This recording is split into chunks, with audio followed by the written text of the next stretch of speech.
ದರ ಯಾವ ರೀತಿ ಹೋಗ್ತಾ ಇದೆ ಅಂತ ದಿನದಿಂದ ದಿನಕ್ಕೆ ಹೆಚ್ಚಾಗ್ತಾ ಇದೆ ಒಂದು ಚಿನ್ನ ಮತ್ತೆ ಬೆಳ್ಳಿಯ ಬೆಲೆ. ಬೆಳ್ಳಿ ಬೆಲೆ ನಮ್ಮ ದೇಶದಲ್ಲೇ ಬೆಟರ್ ಗುರು. ಈಗ ದೇಶದಲ್ಲಿ ಕೆಜಿ ಬೆಳ್ಳಿ ಬೆಲೆ 3.65 ಲಕ್ಷ ರೂಪಾಯಿ. ಆದ್ರೆ ಚೀನಾದಲ್ಲೂ ಇದಕ್ಕಿಂತ ಕಾಸ್ಟ್ಲಿ ಗುರು. ಗ್ಲೋಬಲ್ ಮಾರ್ಕೆಟ್ ನಲ್ಲಿ 1 ಔನ್ಸ್ ಬೆಳ್ಳಿ ಬೆಲೆ $109. ಚೀನಾ ಮಾರ್ಕೆಟ್ ನಲ್ಲಿ 1 ಔನ್ಸ್ ಬೆಳ್ಳಿ ಬೆಲೆ $125. ಒಂದೇ ದಿನದಲ್ಲಿ 4% ಬೆಳ್ಳಿ ಬೆಲೆ ಹೆಚ್ಚಳ ಆಗಿದೆ. ಬೆಳ್ಳಿ ಬೆಲೆ ಕಳೆದ 1 ವರ್ಷದಲ್ಲಿ 250 ಪಟ್ಟು ಹೆಚ್ಚಳ ಆಗಿದೆ. ಭಾರತದಲ್ಲಿ ಇಂದು ಕೆಜಿ ಬೆಳ್ಳಿ ಬೆಲೆ 3.65 ಲಕ್ಷ ರೂಪಾಯಿ ಆಗಿದೆ. ಅದೇ ಚೀನಾದಲ್ಲಿ ಭಾರತಕ್ಕಿಂತ 17% ದುಬಾರಿ.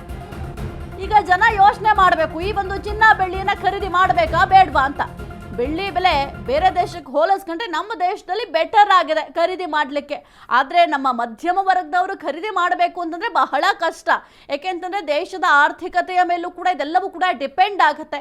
ನಮ್ಮ ದೇಶದ ಆರ್ಥಿಕತೆ ಯಾವ ರೀತಿ ಇದೆ, ಒಬ್ಬ ವ್ಯಕ್ತಿಗೆ ಎಷ್ಟು ಇನ್ಕಮ್ ಬರುತ್ತೆ, ಆ ಒಂದು ಬರುವಂಥ ಒಂದು ಸಂಬಳದಲ್ಲಿ ಎಷ್ಟೆಲ್ಲ ಖರ್ಚಾಗುತ್ತೆ, ಎಷ್ಟೆಲ್ಲ ಉಳಿಯುತ್ತೆ, ಅದೆಲ್ಲವೂ ಕೂಡ ಮುಖ್ಯ ಆಗುತ್ತೆ.